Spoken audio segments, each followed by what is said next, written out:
Assalamualaikum warahmatullahi wabarakatuh.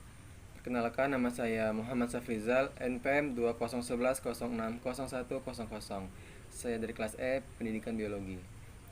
Kali ini saya akan membuat video tentang kerangka dasar kurikulum KTSP sebagai tugas UTS mata kuliah telah kurikulum biologi, dosen pengampu Ibu Aryani Dwi Kusumawandari, MPD. Sebelumnya, apakah kalian tahu apa itu kurikulum satuan tingkat pendidikan? KTSP adalah kurikulum operasional yang disusun dan dilaksanakan oleh masing-masing satuan pendidikan. Dengan pengertian ini, KTSP dikembangkan oleh masing-masing satuan pendidikan bersama komite sekolah atau madrasah di bawah koordinasi dari supervisi Dinas Pendidikan atau Kementerian Agama, kabupaten atau kota untuk sekolah dasar atau madrasah ibtidaiyah, dan Dinas Pendidikan atau madrasah atau Kementerian Agama untuk pendidikan menengah atau pendidikan khusus. Secara umum, tujuan KTSP yaitu memandirikan dan memberdayakan satuan pendidikan melalui pemberian kewenangan otonom kepada lembaga pendidikan dan mendorong sekolah untuk melakukan pengambilan keputusan secara partisipasif dalam mengembangkan kurikulum. Sedangkan secara khusus diterapkannya KTSP yaitu yang pertama, meningkatkan mutu pendidikan melalui kemandirian dan inisiatif sekolah dalam mengembangkan kurikulum, mengelola dan memberdayakan sumber daya yang tersedia. Yang kedua, meningkatkan kepedulian warga sekolah dengan masyarakat dalam mengembangkan kurikulum melalui pengambilan keputusan bersama.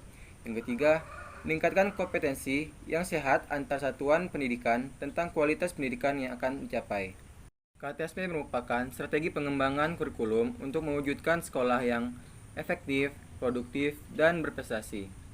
KTSP merupakan paradigma pengembangan kurikulum yang memberikan otonomi luas pada setiap satuan pendidikan dan pelibatan masyarakat dalam rangka mengefektifkan proses belajar mengajar di sekolah. Otonomi diberikan agar setiap satuan pendidikan dan sekolah memiliki keleluasan mengelola sumber daya, sumber dana, dan sumber belajar dan mengalokasikan kebutuhan serta lebih tanggap terhadap kebutuhan setempat. Beberapa hal yang perlu dipahami dalam kaitannya dengan kurikulum tingkat satuan pendidikan atau KTSP adalah yang pertama, KTSP dikembangkan sesuai dengan kondisi satuan pendidikan, potensi dan karakteristik daerah, serta sosial budaya masyarakat setempat dan peserta didik. Yang kedua, sekolah dan komite sekolah mengembangkan kurikulum tingkat satuan pendidikan dan silabusnya berdasarkan kerangka dasar kurikulum dan standar kompetensi lulusan di bawah supervisi Dinas Pendidikan Kabupaten atau Kota dan Departemen Agama yang bertanggung jawab di bidang pendidikan. Ketiga, kurikulum satuan pendidikan untuk setiap program studi di perguruan tinggi dengan mengacu pada standar nasional pendidikan. Pendidikan menggunakan prinsip-prinsip sebagai berikut. Yang pertama, pelaksanaan kurikulum didasarkan pada perkembangan dan kondisi peserta didik untuk menguasai kompetensi yang berguna bagi dirinya.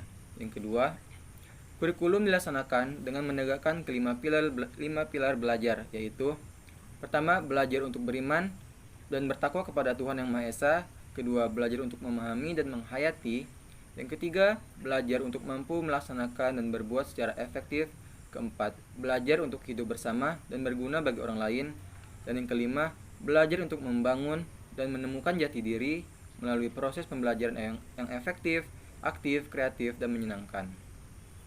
Yang C, pelaksanaan kurikulum memungkinkan peserta didik mendapat pelayanan yang bersifat perbaikan, pengayaan, dan percepatan sesuai dengan potensi, tahap perkembangan, dan kondisi peserta didik dengan tiap memerhatikan keterpaduan pengembangan pribadi peserta didik yang berdimensi ketuhanan, keindividuan, kesosialan, dan moral.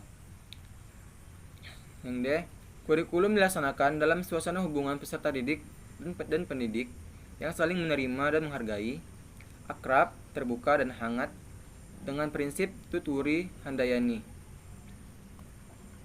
Yang E, kurikulum dilaksanakan dengan menggunakan pendekatan multistrategi dan multimedia, belajar dan teknologi yang memadai, dan memanfaatkan lingkungan sekitar sebagai sumber belajar. Yang F, Kurikulum dilaksanakan dengan mendaya gunakan kondisi alam, sosial, dan budaya, serta kekayaan daerah untuk keberhasilan pendidikan dengan muatan seluruh bahan kajian secara optimal. Kerangka dasar dan struktur SKTSP yaitu meliputi 4 komponen, yaitu standar kompetensi dan kompetensi dasar, penilaian berbasis kelas, kegiatan belajar mengajar, dan pengelolaan kurikulum berbasis sekolah. Yang pertama, standar kompetensi merupakan seperangkat kompetensi yang dibakukan secara nasional dan diwujudkan dengan hasil belajar peserta didik. Standar harus dapat diukur dan diamati untuk memudahkan pengambilan keputusan bagi guru, tenaga kependidikan, peserta didik, orang tua, dan penentu kebijaksanaan. Standar kompetensi dan kompetensi dasar menjadi arah dan landasan untuk mengembangkan materi pokok, kegiatan pembelajaran, dan indikator pencapaian kompetensi untuk penilaian.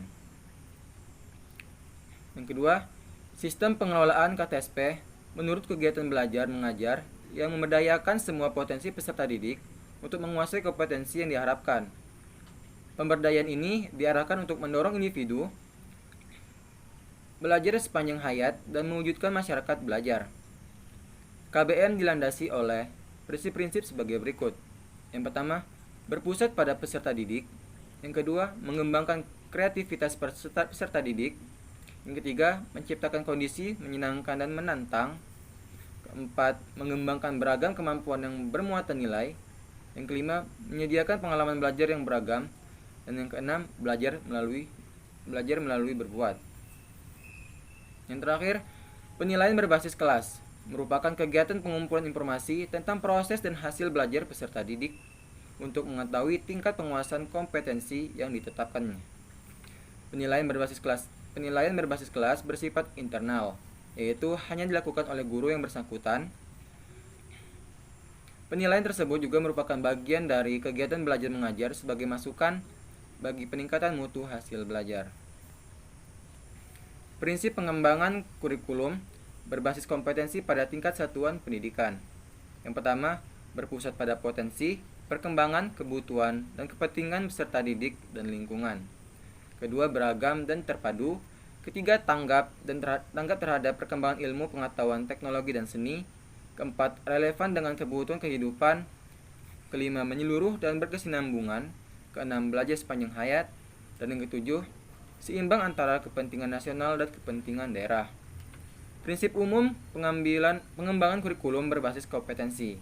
Yang pertama, peningkatan keimanan, budi pekerti luhur, dan penghayatan nilai-nilai budaya. Yang kedua, keseimbangan etika, logika, estetika, dan kinestetika. Yang ketiga, penguatan integritas nasional. Yang keempat, perkembangan pengetahuan dan teknologi informasi. Yang kelima, pengembangan kecakapan hidup. Keenam, pilar pendidikan. Yang ketujuh, komprehensif dan berkesinambungan. Kedelapan, belajar sepanjang hayat. Dan kesembilan, diversifikasi kurikulum. Mungkin sekian penyampaian dari saya tentang kerangka dasar kurikulum KTSP. Jika ada salah kata dan salah pelafasan atau salah info, saya mohon maaf. Kepada Allah saya mohon ampun. Saya akhiri. Wassalamualaikum warahmatullahi wabarakatuh.